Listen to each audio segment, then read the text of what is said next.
नमस्कार. मी भास्कर जोशी बोलतो आहे. दिनांक 18 मे 2024 लोकसभा निवडणुका 2024मध्ये मुंबईमधले जे मतदारसंघ आहेत त्याचं आपण एक विश्लेषण करतो आहे. ट्रेंड्स बघतो आहे, मोदी इम्पॅक्ट बघतो आहे. आता हा माझा तिसरा मतदारसंघ आहे मुंबईतला.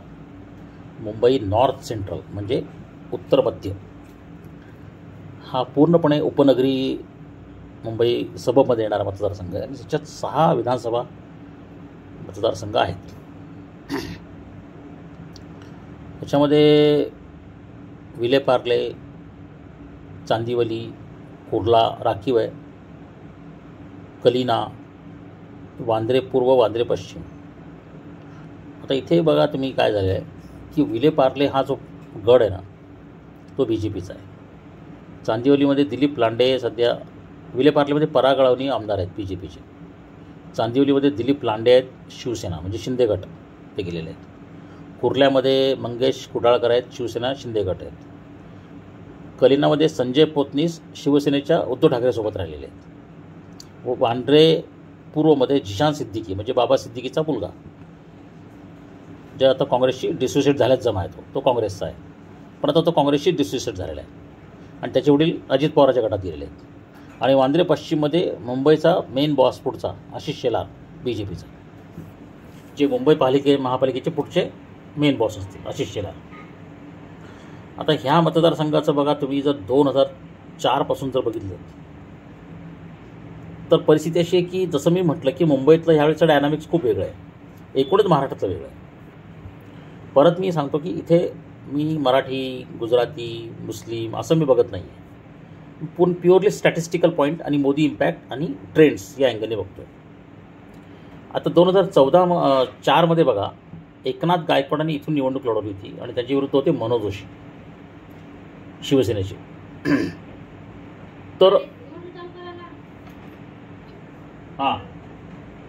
तर एकनाथ गायकवाडांना 49% म्हणजे जवळपास 50% मतं पडली होती आणि मनोज जोशींना 47%. केवळ 2%च्या फरकाने मनोज जोशी ही निवडणूक हारले. त्याच्या अगोदर 99ला ते जिंकले होते,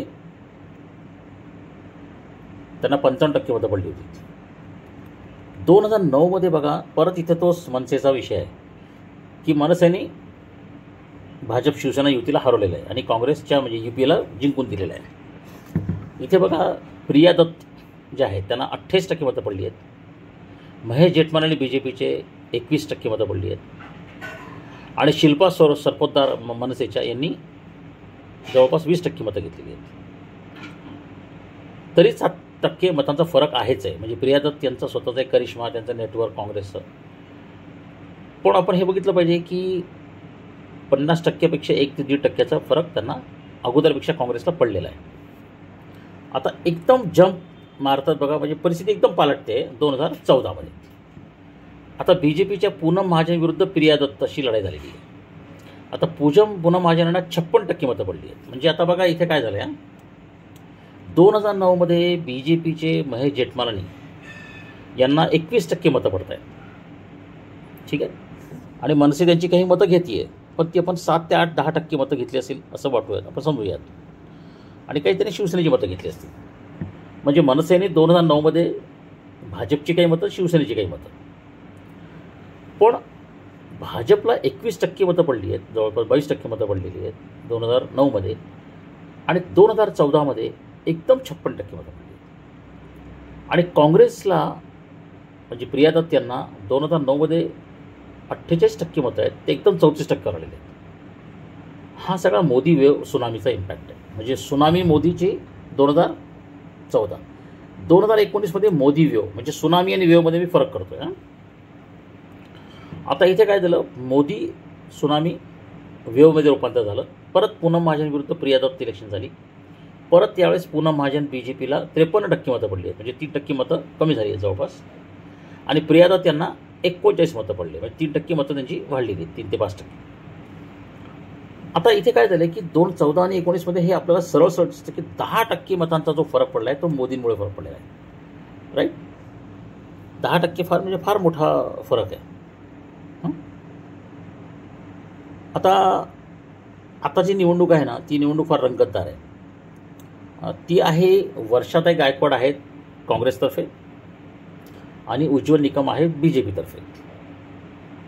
आता परिस्थिती अशी आहे याच्यामध्ये की भाजपची जी मतं आहेत ती इथे फार स्ट्रॉंग आहेत. म्हणजे इथे आणखीन एक फार डायनामिक्स जरा वेगळं आहे. तुम्ही जर बघितलं तर वांद्रे पश्चिममध्ये आशिष शेलार फार स्ट्रॉंग आहेत, तिथे फार मोठी लीड मिळेल. वांद्रे ईस्टमध्ये मुस्लिम मतांचा प्रभाव आहे, इथे जिशान सिद्दीकी आणि त्यांचे वडील आता हे अजित पवारांच्या बाजूने आहेत. सध्या अजित पवार अवेलेबल नाही, त्याचं कारण हे की आता मुंबईत त्यांनी लक्ष घातलेलं आहे. ही मतं वळवायचं काम चाललं आहे महायुतीकडे. एकनाथ शिंदे सगळे कन्व्हिन्स करत आहेत मुस्लिम नेत्यांना वगैरे वगैरे. संजय पोतनीस काही प्रमाणात लीड देऊ शकतात त्यांच्या कलिनामधून, पण इथे फाटाफूट होणार आहे मतांची. परत 3 फॅक्टर इथे काम करणार आहेत: राज ठाकरे, मोदी आणि मराठी मतदार, किंवा एक असा मतदार की जो आत्ता शिंदेकडे झुकलेला आहे.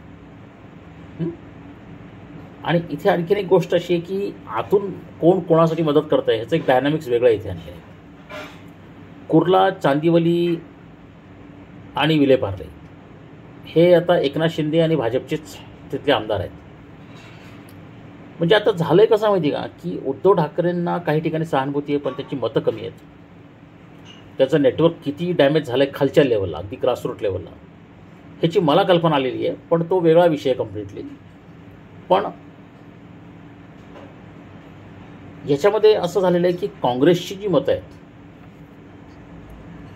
ती वर्षाताई गायकवाडांना किती मिळतील. राष्ट्रवादीची मतं नाहीच आहेत, जवळपास इथे आहेत, पण ती काही फार मिळण्याचा प्रश्न आहे. उज्ज्वल निकमचं काय झालेलं आहे की उज्ज्वल निकम यांना मुस्लिम मतं,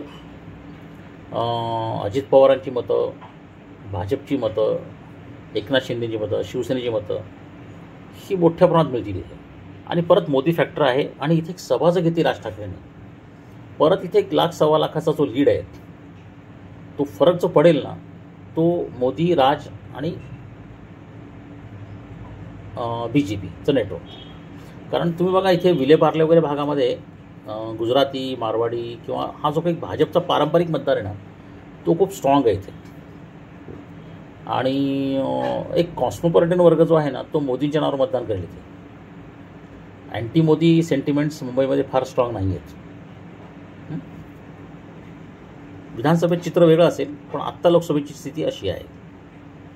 तर इथे आपल्याला बघायला लागेल की Ujjwal Nikam is leading and Varsha Gaikwad is trailing. हालांकी दोघंही चांगले उमेदवार आहेत, दोघंही मराठी उमेदवार आहेत. पण वर्षा गायकवाडाचा एक बेनिफिट असा आहे याच्यामध्ये त्यांना की त्यांची विधानसभेची जागा नक्की होणार आणि त्यांचा प्रभाव नक्की होणार. म्हणजे त्यांचा प्रभाव आता 2 ते 3 विधानसभा मतदारसंघात दिसून येईल. त्यामुळे त्या केवळ आमदार राहणार नाहीत, त्या एक आता खासदारकीच्या लेवलच्या त्या व्यक्ती बनतील. तर त्या आता हा आपण मुद्दा लक्षात घेतला पाहिजे इथे. ठीक आहे. बाकी इथे सरळ लढत आहे, BJP विरुद्ध काँग्रेस अशी लढत आहे. इथे शिवसेनेला कॅन्डिडेट नाही आहे आणि एकनाथ शिंदे गटाचा पण कॅन्डिडेट नाही आहे. तर हा एक असा मतदारसंघ आहे जिथे BJP विरुद्ध काँग्रेस आहे. आणि आपण देशात सगळीकडे बघतो जिथे जिथे BJP विरुद्ध काँग्रेस आहे ना, तिथे BJP लीडमध्ये आहे. काँग्रेसचा मतदार मागे हटला, खूप खिसकला आहे, म्हणजे तो सरकला आहे. तर हे आता इथल्या ह्या मतदारसंघाचं वैशिष्ट्य आहे. धन्यवाद. मी भास्कर जोशी. माझी वेबसाईट आहे www.bhaskarjoshi.co.in. मी ट्विटरवर पण आहे भास्करायन009 नावाने, आणि यूट्यूब चॅनल पण आहे भास्करायन009. धन्यवाद.